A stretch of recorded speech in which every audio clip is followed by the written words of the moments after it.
Kakapahamak mo yan. Umupo ka dito, umupo ka dito. Hindi pa kita pinapaalis.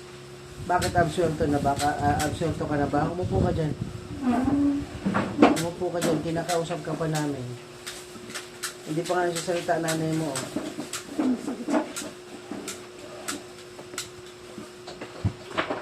Hindi ka pa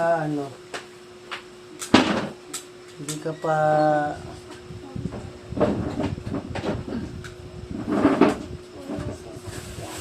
Kailangan mo mag-explain ng maayos sa tatay mo. Kailangan mo mag-explain ng maayos. ipaliwanag mo sa aming mabuti. Bakit umalis ka na hindi ka nagpaalam sa amin?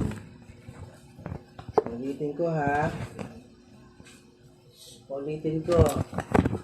Tumingin ka sa akin. O tanong, bakit hindi ka nagpaalam? Gusto ko po kasi sa mama tanda na Tito Jeff. O kaya nga, bakit mo kami kinalimutan magpaalam sa amin ni nanay mo? Dahil layo-layo po kaya nun. Paano kung may mangyari sa'yo doon? Ito na po sa bahay na Tito Jeff. Kaya nga, wala namang problema doon sa bahay, kung saan pumunta. Ang gusto naming maintindihan mo, kapag aalis, magpapaalam. Papa.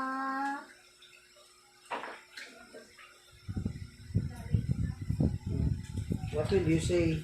Sorry pa. Sa akin lang?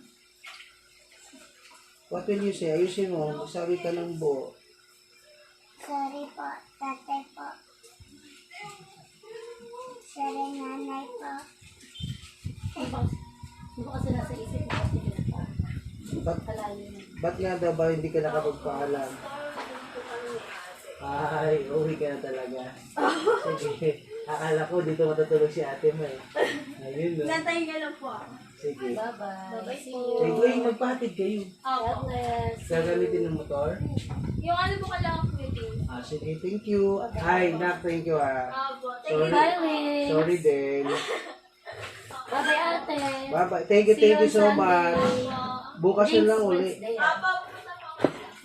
Links, Ladies Fellowship. Papa. Bye-bye. Oh. Nak ha. O, bili ni tatay at saka ni nanay. Kapag pupunta sa malayo, ano ang gagawin?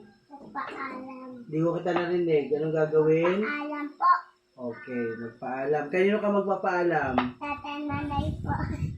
Okay, very good. Sige, so, dahil humingi ka na ng sorry, okay na. Pinatawad ka na Takot namin. ka ba? Ganun lang? Pag dumarating, hindi na nagbe-bless? Ha? Ano? Uwi ka muna. Para kay Dandan. Mahal, may bakit kailangan ng pambili ng gamot. Ay, Pastor Mary. Ika lang. Kaya si Bado Ian.